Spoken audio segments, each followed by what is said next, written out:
Get this useless dishwasher out of my kitchen before I put him in the walk-in with the rest of the garbage.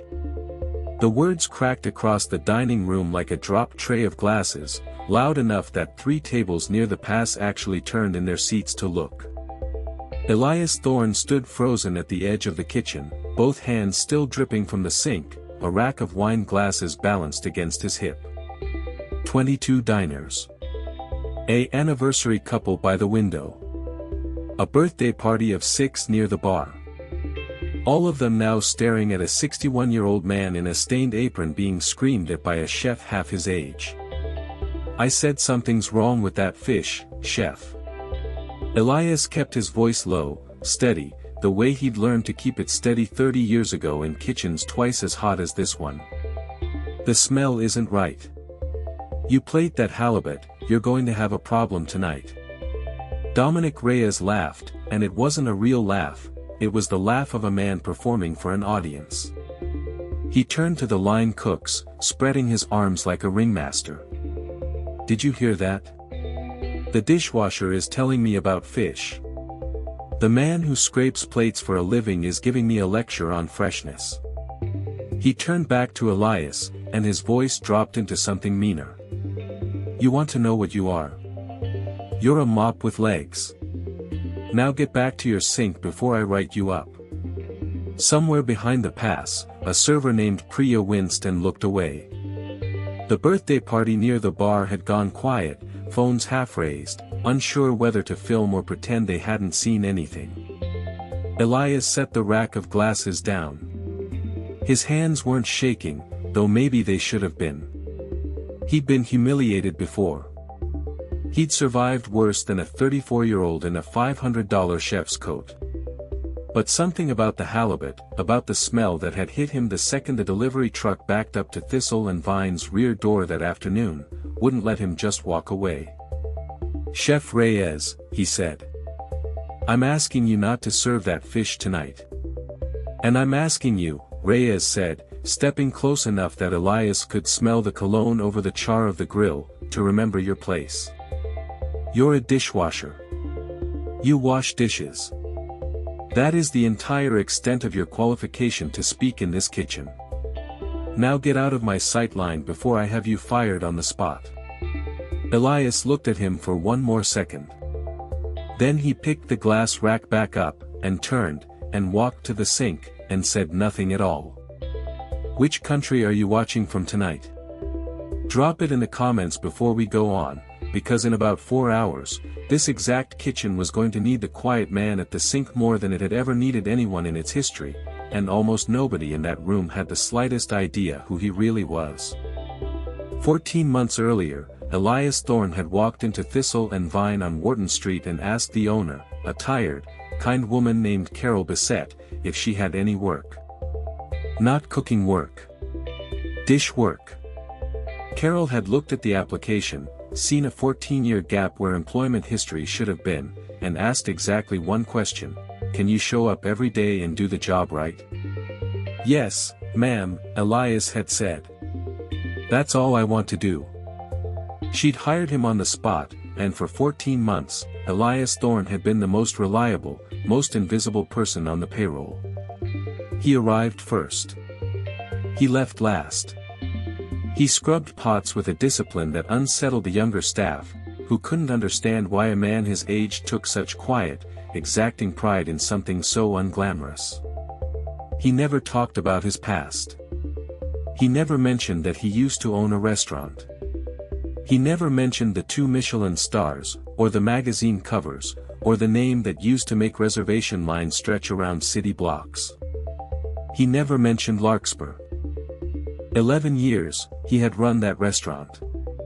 11 years of building something from a single rented storefront with peeling paint into one of the most celebrated dining rooms on the eastern seaboard.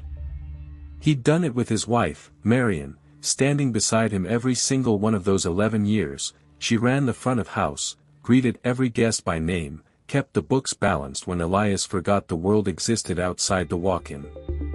Larkspur wasn't just a restaurant. It was the 2 of them, built brick by brick, plate by plate. Then, 7 years ago, 17 people got sick after eating shellfish at Larkspur on a Friday night in October. 3 of them ended up hospitalized. The health inspectors came.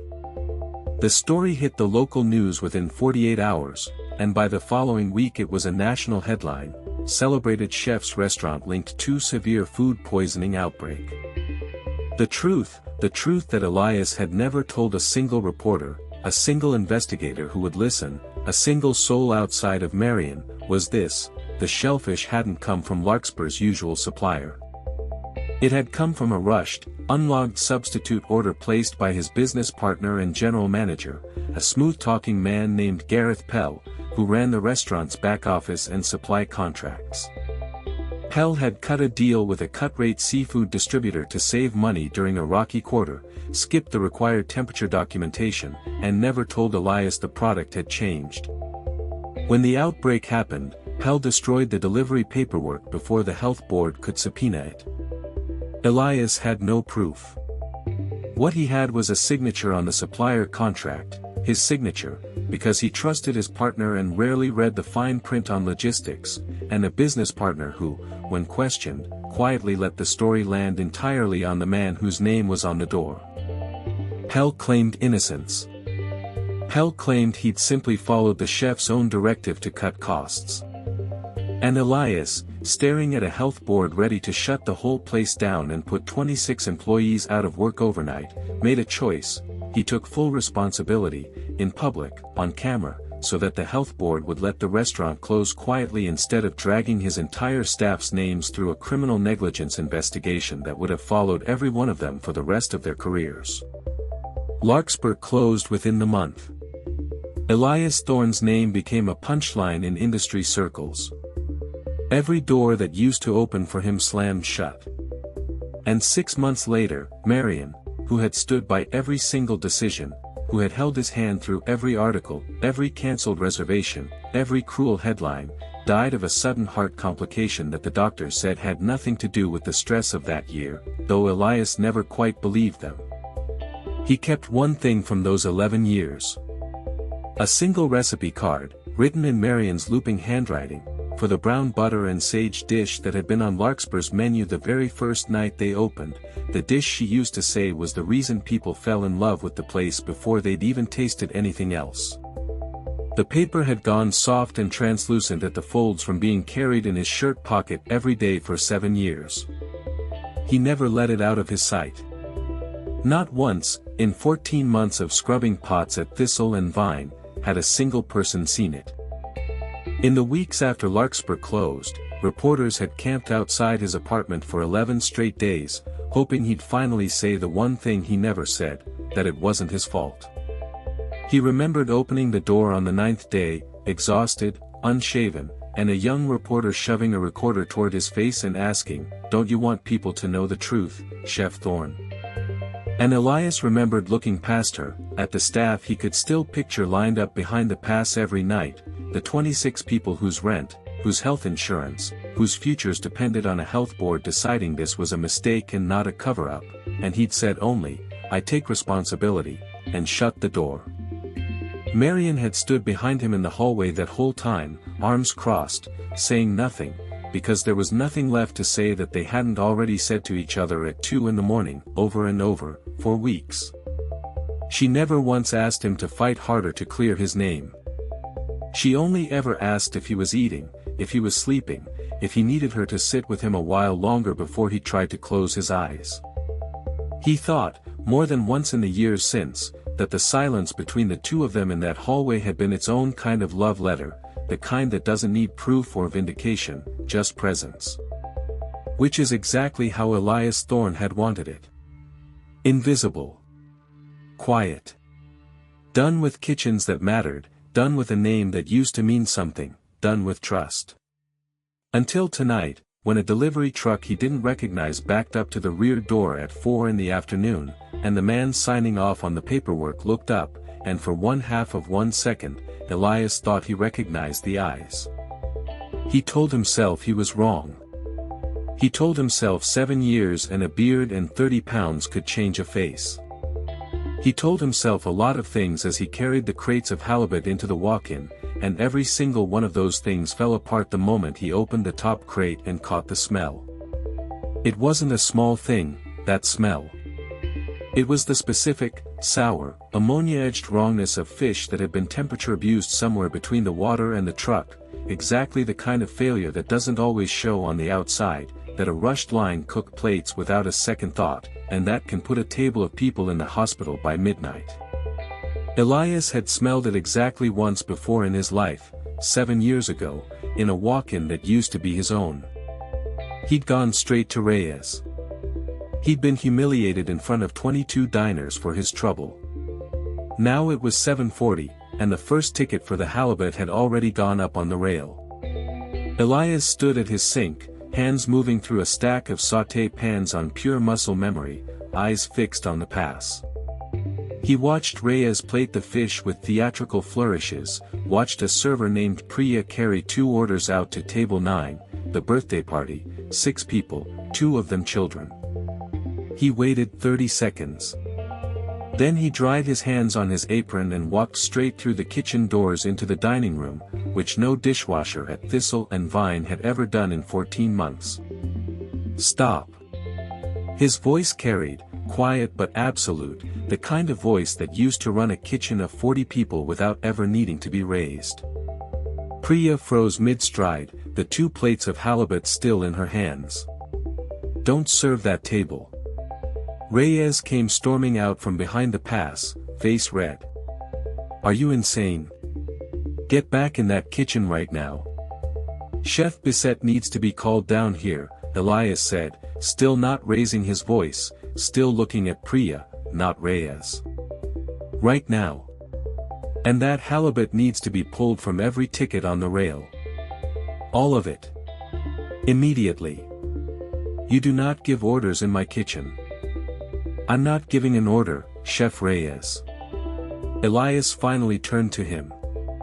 I'm telling you that in about 40 minutes, you are going to have people at this restaurant vomiting, and possibly worse, and when the health department asks why, the answer is going to be that the dishwasher warned you twice and you told him to go back to his sink. For the first time all night, something flickered across Dominic Reyes's face that wasn't contempt. It was the first cold edge of fear. Behind him, the line cooks had stopped moving entirely.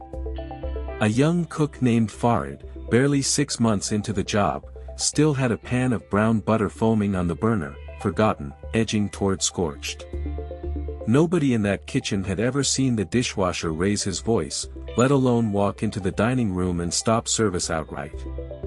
Whatever this man was, he clearly wasn't just a man who scraped plates for a living, and every single person on that line understood it in the same instant, the way a kitchen always knows, faster than words can explain it, when the person speaking has actually stood where they're standing and lived through worse. Carol Bissett came down from her office at a near run, still holding the reading glasses she'd had perched on her desk. She took one look at Elias's face, not Reyes's, Elias's, and said, "Talk to me. Now." "The halibut delivered this afternoon is unsafe," Elias said. "I'd bet my life on it. It came off a truck I don't recognize, from a company I don't recognize, and it smells like fish that's been through a serious cold chain failure. If it's already gone out to any table, you need to recall those plates immediately and get everyone who's eaten it under medical observation as a precaution." "He's a dishwasher," Reyes said, but the words came out thinner than they had 10 minutes ago. Carol didn't even look at him. "Priya, hold that table. Nobody touches those plates." She turned back to Elias. "How do you know?" "Really know, Elias. Because if we shut down halibut service on a Friday night for no reason, I've got a very expensive problem, and if we don't shut it down and you're right, I've got a much worse one." There was a long beat. Elias felt the recipe card in his shirt pocket, the paper worn thin as tissue, and for the first time in 7 years, he made a choice to stop being invisible. "Because 11 years ago I ran a 2 Michelin-star restaurant called Larkspur," he said. "And 7 years ago I lost everything I owned, and the woman I loved never fully recovered from what it did to her, because I trusted a supply contract I didn't read closely enough and a business partner who let contaminated shellfish go out under my name rather than admit what he'd done. I know exactly what this smell means because I have smelled it once before in my life, and it cost me everything. I am not going to stand here and let it happen to your restaurant too. The dining room had gone dead silent. Even Reyes had nothing to say. Carol stared at him. Elias Thorne, she said slowly, like she was assembling a puzzle in real time. Larkspur. She stopped herself, then simply said, pull every plate of halibut. Now. Count the whole dining room if you have to. Nobody eats that fish tonight. The recall happened in under 4 minutes. Table 9's plates never made it past the appetizer course. The birthday party's youngest child, it would turn out later, had already taken 2 bites of a bread roll dipped in the halibut's butter sauce sitting at the edge of her plate, not enough to cause more than a few hours of stomach discomfort, thank God, but enough that when the lab results came back 48 hours later, everyone in that dining room understood exactly how close it had been. But the story wasn't over. Because Carol Bissett, standing in her own dining room with a recalled fish course and a dishwasher who used to be a 2-star chef, wanted to know exactly who had delivered that halibut and why the invoice didn't match any supplier on her approved list. It took less than an hour to find out. The delivery had come from a company called Coastal Fresh Provisions, a name that hadn't existed publicly 2 years ago, registered under a holding company whose paperwork, when Carol's assistant pulled it up on a laptop right there at the hostess stand, listed a managing partner named Gareth Pell. Elias felt something in his chest go very still and very cold when he heard the name out loud for the first time in 7 years. You know him, Carol said, watching his face. I built a restaurant with him, Elias said. And then I let him destroy it, and I never said a word, because I didn't have proof and I was trying to protect 26 employees from a negligence investigation that would have followed them for the rest of their careers. He let contaminated shellfish go out under Larkspur's name to save money on a supply contract, and when people got sick, he made sure every camera in the country was pointed at me instead of him. Word moves fast in a restaurant, and faster still when half the dining room has already pulled out their phones. By the time the health inspector Carol had called arrived to formally document the recall, 3 different guests had already posted about the dishwasher who saved the birthday party and the head chef screaming at an old man for warning him, and one of them had captured, on video, the entire moment Reyes told Elias to get back to his sink. It was Table 9's father, actually, the birthday girl's dad, who stood up in the middle of the dining room once the inspector had finished taking statements and said, loud enough for the whole room to hear, "This man just kept my daughter out of a hospital bed tonight. And an hour ago I watched that man in the white coat call him garbage." Reyes tried to speak. Nothing came out. Carol didn't wait for him to find words. Coastal Fresh Provisions is done supplying this restaurant, effective tonight, she said, loud enough that the health inspector, still writing on his clipboard, looked up. And I want everything you have on Gareth Pell, every invoice, every cold chain log, every certification he's forged to get onto a restaurant's approved vendor list, because I am not the only kitchen in this city he's selling to. That last part turned out to be the real story. Over the following 2 days, as health officials traced Coastal Fresh Provisions delivery routes, they found the same company supplying 6 other restaurants across the city, all under falsified temperature logs, all buying seafood at a steep discount from a distributor that had already been cited twice for cold chain violations under a previous business name, a business name that, 7 years earlier, had been the very supplier whose product ended up on Larkspur's menu the week of the outbreak. Gareth Pell hadn't reformed after Larkspur collapsed. He'd rebuilt the exact same operation under a new name, banking on the fact that nobody would ever connect it back to him, because the one man who could have made that connection had spent 7 years in total, deliberate silence. The health board reopened Larkspur's case within the week.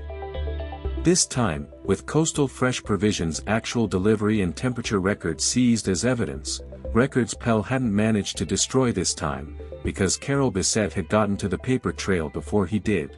The truth came out in full. The falsified logs.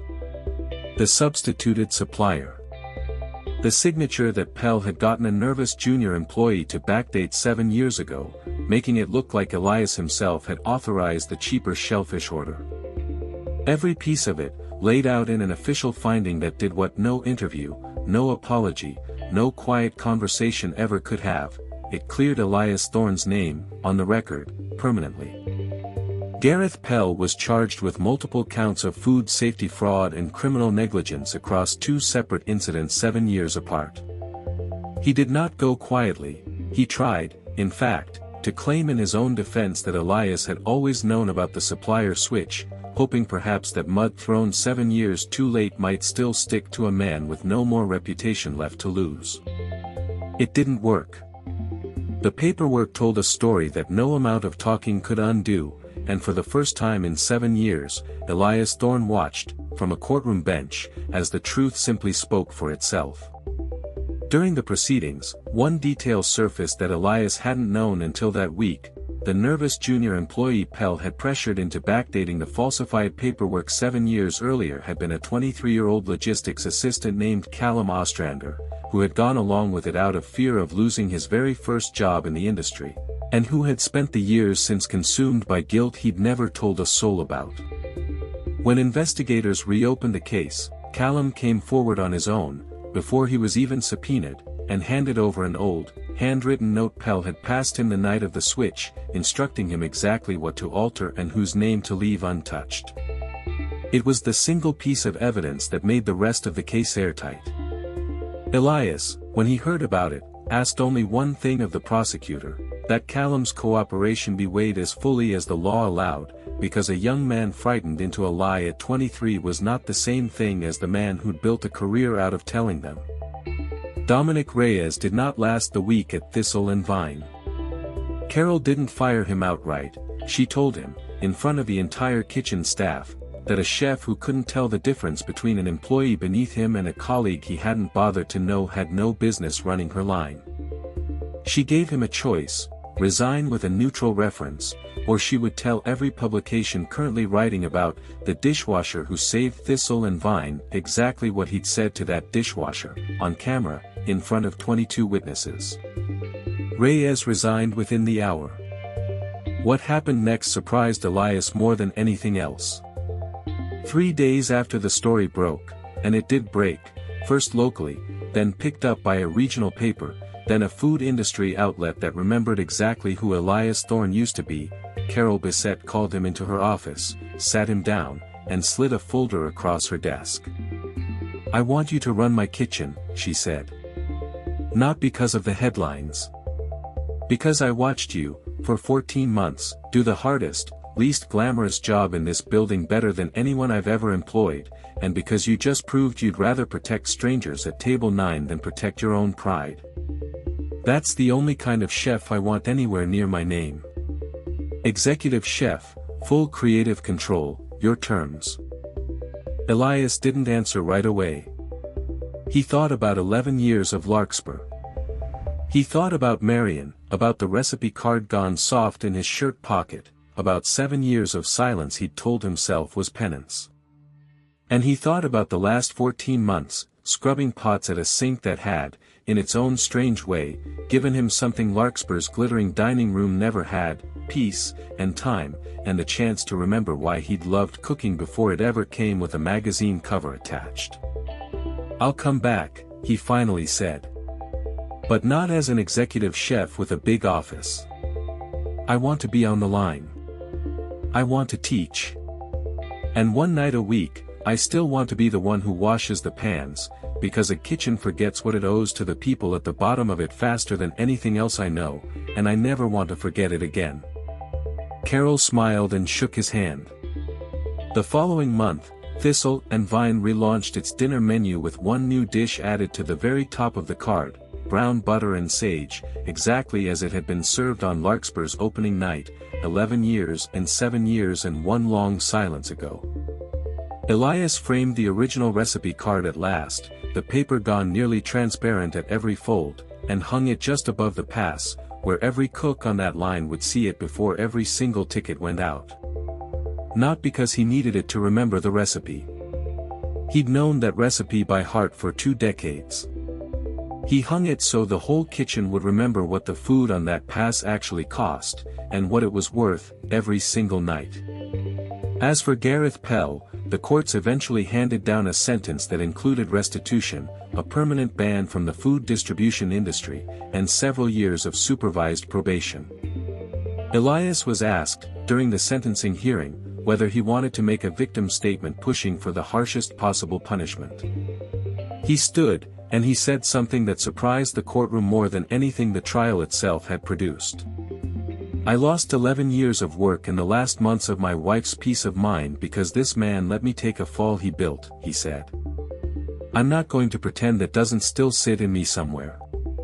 But I've spent 7 years learning that carrying someone else's guilt in silence doesn't heal anything, it just spreads the damage quietly, to more people, for longer. I'm not asking the court for mercy on his behalf.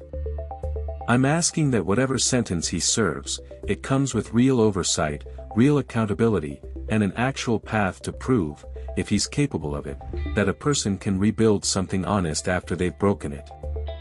I got that chance, in the end, at a kitchen sink nobody was watching. I don't see why the law should assume he deserves less of a chance to earn the same, under supervision, with consequences, and without ever touching a restaurant supply chain again." It wasn't forgiveness. It wasn't forgetting. It was simply a man who had spent 7 years paying for someone else's dishonesty deciding he would not spend the years after that hardening into the very thing that had been done to him. Here's what this whole story really comes down to. The most dangerous thing in that kitchen was never the dishwasher standing quietly at the sink. It was the assumption, made instantly and confidently by nearly everyone in that dining room, that a humble job means a small life, that the person doing the unglamorous work must have nothing else to offer. Dominic Reyes looked at Elias Thorne and saw a mop with legs. What he actually had in front of him was a man who had built one of the finest restaurants on the coast, who had loved someone through the worst year of both their lives, who had swallowed a public humiliation for 7 straight years to protect 26 people he'd never even see again, and who still, after all of that, cared more about a table of strangers than his own comfort the moment it mattered. We meet people like that far more often than we realize. The quiet ones. The ones who've been humbled by life in ways we never bothered to ask about. The ones scrubbing the pots, driving the late shift, holding the door, doing the job nobody applauds. We rarely find out what they used to carry, what they gave up, what they're quietly still capable of, until the moment it matters most, and by then it's usually too late to take back what we said to them along the way. So here's the question I want you to sit with before you go. If you found out tomorrow that the most overlooked person in your life had once been the most remarkable person in the room, what would you go back and want to unsay? Tell me in the comments where you're watching from, and tell me honestly, have you ever misjudged someone the way this kitchen misjudged Elias? I want to hear that story. If this one hit you, you know what to do. Hit subscribe, because we've got a lot more stories like this one coming, stories about the quiet people who turn out to be the strongest ones in the room, and trust me, you do not want to miss the next one.